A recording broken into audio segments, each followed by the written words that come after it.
Para a gente abrir os trabalhos, a gente tem um fio de 6 minutos para falar desta novela Arezzo, que foi encerrada ontem, e com o jogador indo para o Peñarol. O Grêmio confirmou o empréstimo, o Peñarol vai arcar com os salários do jogador até o final do ano. E ontem, durante o Sala de Redação, teve uma fala do Luciano Potter comparando a situação do Arezzo também com o Pedro, do Flamengo. E antes da gente debater, vamos ouvir o que disse o Potter ontem. Em outros tempos a gente falaria assim, ih, perdeu o vestiário. Depois de sair, perdeu o vestiário. Nessa eu acho que é Um monte de repórter perguntou pro Pedro, perguntou pro staff do Pedro, é bonito isso, né? O staff do Pedro, e os caras falaram que querem negociar. E o Flamengo falou assim, vamos negociar. Mas o Pedro tem um preço. Guardadas as proporções. Não é a mesma, não é guardar proporções, a mesma coisa. O jogo é a mesma coisa. O jogador de futebol, ele tem que lutar em todo treinamento e não interessa ter um titular. Se o Arezzo mete 2 buchas contra o Cruzeiro, é dúvida no Mano Menezes ser ele e o Brent White. Declaração do Potter ontem durante o Sala de Redação, vocês concordam? A gente pode fazer essa comparação? Claro que cada caso é um caso, mas dessa questão do jogador, né, de muitas vezes a falta de comprometimento, no caso do Arezzo, né, criando uma situação para deixar o clube. Eu acho que é uma situação semelhante. A diferença é que o Arezzo não me entrega 30 gols, né, na temporada, e o Mano Menezes não tem as opções que o Felipe Luiz tem para colocar caso o Arezzo não entre em campo, né? A situação do Grêmio é que o Arezzo era titular no jogo contra o Cruzeiro num domingo, e na segunda ele foi emprestado para o Peñarol. Mas o que gira o entorno do Arezzo é muito semelhante. A forma que ele lidou com essa saída do Grêmio foi tão ruim, acho que, quanto a do Pedro, né? Claro que o Pedro tem uma importância maior para o Flamengo por ser ídolo, por ter conquistado muita coisa lá já. Aqui é um pouquinho diferente. O Arezzo não conquistou nada e simplesmente teve uma atitude que irrita muito o torcedor. Essa é uma negociação que me deixou muito irritada, porque para mim o Grêmio ficou refém do Arezzo, né? O Grêmio teve que ceder à vontade. Qual o exemplo que dá isso? Se tu jogar nada e tu fizer birra, tu consegue o que tu quer. Foi isso, esse é o exemplo que o Arezzo passa para o restante, porque o Arezzo não performou contra o São José, pediu inúmeras oportunidades quando teve, não foi bem, foi mal contra o Cruzeiro, nem suou a camiseta no jogo contra o Cruzeiro lá em BH, e insistiu, combinado ali com o presidente do Peñarol em entrevistas, né, que estava querendo ir para lá, que estava fazendo de tudo para sair do Grêmio. Quando o Zé perguntou para ele aqui se ele estava a fim de ficar no Grêmio, ele deu uma resposta extremamente protocolar, ele conseguiu o que queria. Então me irrita por ser o Grêmio ser refém de um comportamento de um jogador mimado. Mas, ao mesmo tempo, é um alívio pro torcedor em saber que tu não vai contar com um jogador que não estava mais com a cabeça aqui. Claramente, ele já não estava mais com a cabeça aqui. Só que pro Grêmio é ruim, porque investiu 50% foram mais de 3 milhões e meio de dólares por 50% dos direitos do Arezzo, um contrato até 2028, o Grêmio tá preso com esse jogador. Qual é a minha opção agora? É torcer para que o Arezzo faça gol até não poder mais no Peñarol e que chegue alguém no final do ano com dinheiro para investir, para comprar e tirar o Grêmio de um prejuízo que teve, né? Agora, a gente tem que repensar. Foi uma aposta de uma contratação de um jogador jovem que poderia ser um goleador no futuro, que tinha um plano de carreira para ele, que não deu certo. Muito pelo comportamento do Arezzo. Eu não acho que tenha faltado oportunidade nessa temporada, não. Temporada passada a gente até pode questionar, né? Ele chega para ser o titular, o Diego Costa volta de lesão e o Bright White é contratado. Ele teve poucas oportunidades mesmo, mas nessa temporada, as que ele teve, não aproveitou e teve um comportamento, para mim, extremamente antiprofissional. E aí, senhor Munari? Eu acho que assim, são situações diferentes no sentido de que o Pedro, aparentemente, é o seguinte, ele queria jogar, e aí ele não estava jogando, e ele começou a largar os treinos, né? Que é um comportamento que a gente já tinha visto na época do São Paulo, que depois deu briga com o preparador físico. Não é de hoje, né? Lembra? Esse recorte. O Arezzo era diferente, porque o Arezzo o Arezzo tem alguma coisa que não tá fechando nessa história do Arezzo aí, porque é o seguinte, a informação inicial do Arezzo é de que ele teria conversado com o Mano e com a direção porque ele queria jogar. E aí, se ele não fosse jogar, ele queria sair. Bom, aí o Bright White tá machucado, ele tá jogando. Tá, então, qual era a bronca? Então não era que ele queria jogar, ele queria sair desde o início.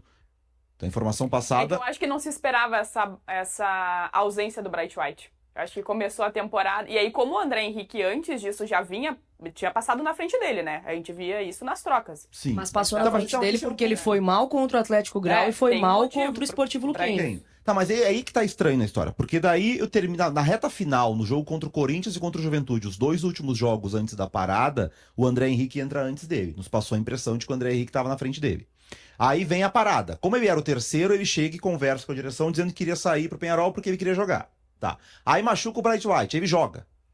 E aí o Grêmio, aí tem uma questão do Grêmio, que eu não gosto da postura do presidente do Grêmio, porque na quinta ou na sexta-feira, eu não lembro qual foi o repórter, não vou dar o nome aqui, porque eu não lembro qual dos nossos, teve uma informação de que tinha tido uma conversa do empresário do Arezzo com o vice de futebol do Grêmio, o Rossato, e que tinha manifestado de novo o desejo de sair, e que o Rossato teria passado a informação que iria ter a negociação, que poderia acontecer. Teve a conversa com o Rossato e que poderia acontecer a saída. E o presidente Guerra negou. Disse que não ia sair, estava resolvido que não sairia mais. Bom, saiu hoje. Então, as informações que vêm do staff do Arezzo é que estavam corretas. O Grêmio estava negando errado. Outra coisa, sair na segunda-feira esse negócio. Para esse negócio ser confirmado na segunda-feira, ele tinha que estar muito bem encaminhado no domingo. Gente, não tem que jogar domingo. É isso que causa estranheza. Não pode ir pro jogo. Ele foi titular no domingo e na segunda-feira foi emprestado. Alguma coisa não tá conversando aí. Né? Que o cara que tá pronto pra sair, que tá faltando uma assinatura, um detalhe com o Penharol, na hora que chega uma bola dividida com o Fabrício Bruno e vai dividir, vai morrer a jogada? O jogo de domingo foi a gota d'água. A postura do Arezzo em campo no domingo, porque bastou o André Henrique, em 5 minutos fez muito mais que o Arezzo na partida. Talvez a postura dele no domingo tenha sido a gota d'água pra direção e pro Mano conversarem, ó, não tem o que fazer, vai ter que emprestar. A gente virou refém desse jogador aqui. Isso aí diz muito sobre o momento do Flamengo e do Grêmio. Se o Flamengo, o jogador faz a birra que faz, o Flamengo vai lá, o Felipe Luiz na coletiva e diz, ó, inadmissível, tá uma M, não vai jogar enquanto tiver assim. Não, tirou ele do jogo, né? Tirou ele do pronto. O Grêmio se submeteu aos caprichos de um jogador que, me desculpa, na história do futebol, tem relevância nenhuma. E fica também a crítica pro nosso contexto, né? O que o Arezzo faz melhor ou mais que o André Henrique? Hoje nada, né? Só que é um jogador que veio não, o André de Henrique fora tem vontade de jogar. E o André Henrique é um jogador que tá aqui. Se fosse André Henrico, a gente ia tratar diferente. Eu acho que tem que rever alguns conceitos. Se é para trazer um jogador que é mediano para menos, não sei nem se o Arezzo não foi nem mediano no Grêmio. Se é para trazer um jogador mediano só para causar na janela ou para, enfim, agradar o torcedor. Ele foi contratado, Vini, o Grêmio tava na zona de rebaixamento ano passado. Ele chega naquele jogo contra o Vitória, o Grêmio não tinha arena jogando em Caxias. A gente não tinha o JP Galvão como centroavante. Então ele chega num contexto em que o torcedor enxergou ele como, agora a gente tem o centroavante. E na primeira partida dele ele sofre pênalti ali, tem algumas ferramentas de que o torcedor pudesse pensar, agora a gente vai ter pelo menos um 9. E aí logo depois que ele chega, o Bright White acaba desenrolando a situação dele, porque o Bright White era para ter vindo no início do ano passado, ele acaba vindo no meio, desenrolou, cai no colo a contratação do Bright White pro Grêmio, o Grêmio traz, e o Diego Costa volta de lesão. Então ele passa a ser terceiro. Ele tem poucas oportunidades no ano passado. Nada de novo, né? Não, tá tudo certo. Tem o Bright White, o Diego Costa. Tá tudo certo. Arezzo, me desculpa, tu não é ninguém na fila do pão. Poderia ser da fila do pão agora, né? Que se ficasse no Grêmio, mas não é. Não faz sentido pra mim. E a postura de fralda cheia, assim, sabe? De jogador mimado. Não, eu quero pro Penharol, que não sei o quê, quero voltar pra casa, que não vou jogar. Pô, tu tá numa equipe de futebol, teu contrato não tem a cláusula que tu é titular absoluto.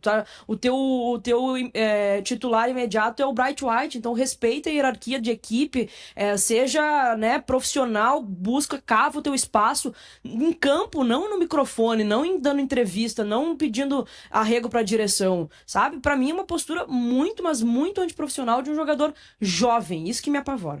Até trazendo a participação também da nossa audiência, o Gabriel comenta que essa discussão tem que ser um pouco mais abrangente. Tem essa questão do Arezzo, mas tem muito jogador chinelinho escolhendo as partidas que quer ou não jogar e que, em teoria, recebe em dia.